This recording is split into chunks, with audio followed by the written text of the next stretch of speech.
अस्सलामुअलैकुम नाज़रीन, मैं मोहम्मद सुल्तान। आप देख रहे हैं बेबाक न्यूज़। आइए एक नज़र डालते हैं आज की अहम खबरों पर। अस्सलामुअलैकुम नाजरीन, बेबाक न्यूज़ टीवी पे आप सभी का खैर मकदम है। हॉनरेबल शेख अब्दुल अकरम एडवोकेट और honourable Syed Irfan Ahmed advocate member bar association high court of Telangana ने Bebak news TV chairman Mohammed Sultan sir से मुलाकात करते हुए पेड्डापल्ली हाई कोर्ट के एडवोकेट जोड़े के वहशियाना दिन दहाड़े कत्ल और इस कत्ल पर तेलंगाना गवर्नमेंट की खामोशी पर नाराज़गी और निराशा बताते हुए बेबाक न्यूज़ टीवी से अपने ख्यालात का इजहार किया। आइए देखते हैं बेबाक न्यूज़ टीवी से एडवोकेट शेख अब्दुल अकरम और सैयद इरफान अहमद की ख़ास मुलाकात। हर अहम खबरों के लिए बेबाक न्यूज़ टीवी को यूट्यूब पर सब्सक्राइब करें, फेसबुक पर लाइक करें, इंस्टाग्राम और ट्विटर पर फॉलो करें। पेड्डापल्ली एडवोकेट के वाक़े के बारे में आपकी क्या राय है? और अक्सर ये देखा गया है कि माशरे में जब भी एक आम आदमी को मुश्किल पेश आती है तो वो जराइम से सताया हुआ होता है और ऐसे मौके पर इसके अपने रिश्तेदार, दोस्त, अहबाब सब साथ छोड़ देते हैं।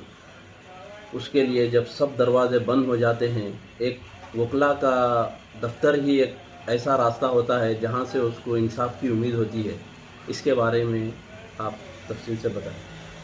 देखिए, हमारे सुल्तान साहब ने बहुत ही अहम सवाल यहाँ पे रखा है कि जब भी कोई जुर्म का सताया हुआ होता है, किसी को मदद की ज़रूरत होती है, जब उसकी आवाज़ पुलिस स्टेशन में या कहीं भी नहीं सुनी जाती है, वकला का एक ऐसा दफ्तर है जहाँ पे उसको एक उम्मीद होती है कि यहाँ पर जाने से कोर्ट के ज़रिए उसको इंसाफ मिलेगा। पर अभी थोड़े दिन में जब पहले वमन राव साहब और उनकी अहलिया नागमणि देवी जी का जो बेरहमाना कत्ल हुआ है, वो कत्ल हम मानते हैं कि वमन राव साहब उनकी अहलिया का नहीं, इंसाफ का, कानून का कत्ल हुआ है। क्योंकि एडवोकेट एक ऐसी हस्ती है जो इंसाफ दिलाने के लिए अपनी जान पे खेलता है। और उस इंसिडेंट में आपने देखा होगा, उस हमले के बाद वमन राव साहब ने अपनी हिम्मत नहीं हारी, ना किसी से मदद की गुहार लगाई। अपनी आखिरी सांसों में भी वो जो है अपना डाइंग डिक्लेरेशन जो है दर्ज किया, उन लोगों का नाम लिया जो इस हादसे में मुलविस है। हमको सख्त तकलीफ इस बात की है तमाम वकला को, तेलंगाना ही नहीं पूरे इंडिया के, कि गवर्नमेंट का स्टैंड क्या है। हमारे होम मिनिस्टर साहब केसीआर साहब की खामोशी जो है बहुत तकलीफ दे है। वो लोग सामने आना था, गवर्नमेंट का स्टैंड बोलना था, क्योंकि वमन राव साहब कोई अपना पर्सनल इश्यूज पे लड़ाई नहीं लड़ रहे थे। वो एक सोशल कॉज पे गरीब आदमी, आम आदमी के लिए लड़ाई लड़ रहे थे। उनको उनकी आवाज़ को खामोश कर दिया गया एक बेरहमाना कत्ल के ज़रिए। हम जो है इसकी पुरजोर मजम्मत करते हैं और गवर्नमेंट से, केसीआर साहब से ये डिमांड करते हैं कि वो जल्द से जल्द प्रोटेक्शन एक्ट का जो है इम्प्लीमेंटेशन लाए तेलंगाना में। क्योंकि इस इंसिडेंट को लेकर हाई कोर्ट ऑफ तेलंगाना ने कॉग्निजेंस लिया। ह्यूमन राइट्स कमिश्नर ने डायरेक्टर जनरल ऑफ पुलिस को एक लेटर भेजा उनका जवाब रिपोर्ट के लिए।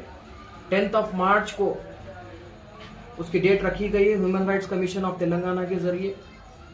लेकिन गवर्नमेंट का कुछ भी स्टैंड इसके ऊपर नहीं आया, कोई प्रेस कॉन्फ्रेंस नहीं हुई, कोई डायरेक्शन नहीं आया।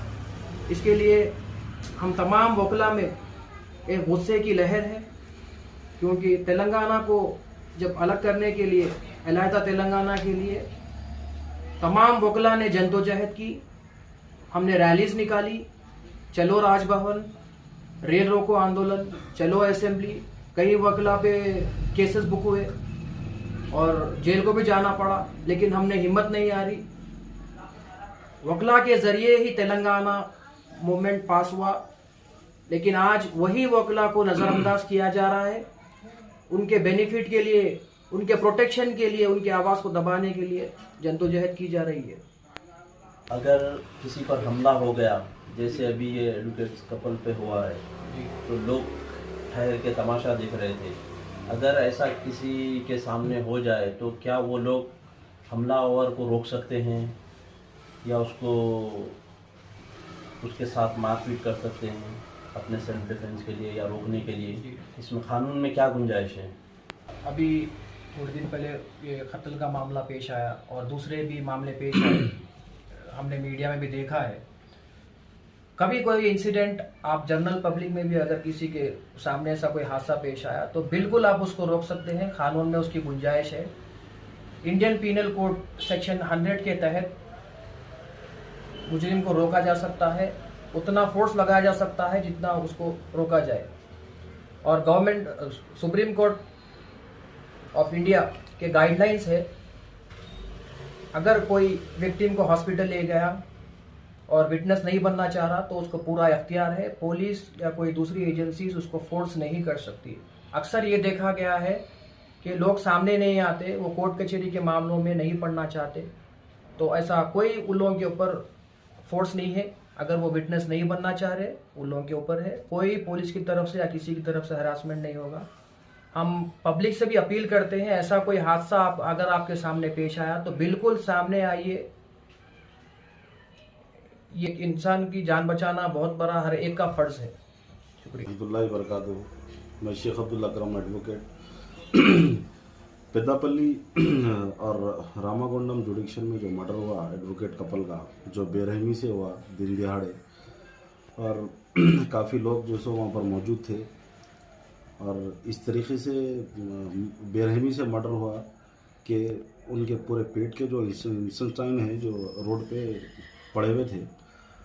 और ये मर्डर की वजह ये है कि जो नागमनी है एडवोकेट, इन्होंने हाई कोर्ट ऑफ तेलंगाना को जो है एक मेल दिए थे कि 4 दिन से एक आदमी को रख के उसको 4 दिन से टॉर्चर करके बेरहमी से जो है उसका कस्टडियल डेथ हो गई बल्कि।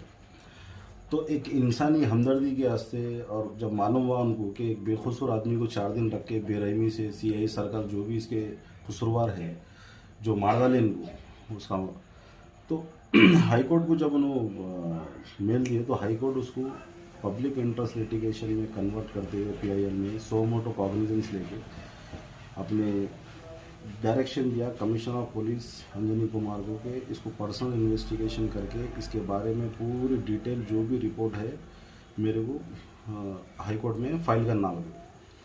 जब ये हाई कोर्ट में जब ये रिपोर्ट फाइल हुई अंजनी कुमार की तरफ से, तो नागा मनी को जो है एडवोकेट वमन राव साहब को, इन लोगों को थ्रेटनिंग कॉल्स चालू हुए पुलिस की तरफ से कि हम सुसाइड कमिट कर लेते या नहीं तो तुम्हारे को जान से मार देते वगैरह वगैरह। तो ये बात जो है कोर्ट को भी बताई गई कि हमारे को थ्रेटनिंग कॉल्स आ रहे हैं, मेरी फैमिली को, मेरे हस्बैंड की लाइफ को जो सो थ्रेटन है बल्कि। तो इस पर भी जो है, और ये कि झूठे 2 केस भी बुक कर दिए वमन राव साहब के ऊपर, और पुलिस वाले जो है कोई उनकी प्रोटेक्शन नहीं दिए, ना उनको कोई चीज़ की सिक्योरिटी दिए बोलने के बावजूद भी। और अपने खैर उनके जो है बुरी तरीके से बेरहमी से उनका मर्डर हो गया रोड पे।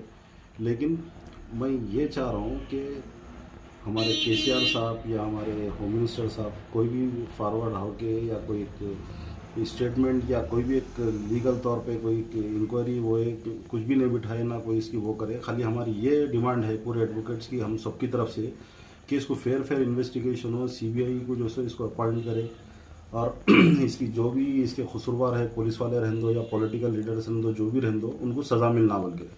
और रही बात दूसरी,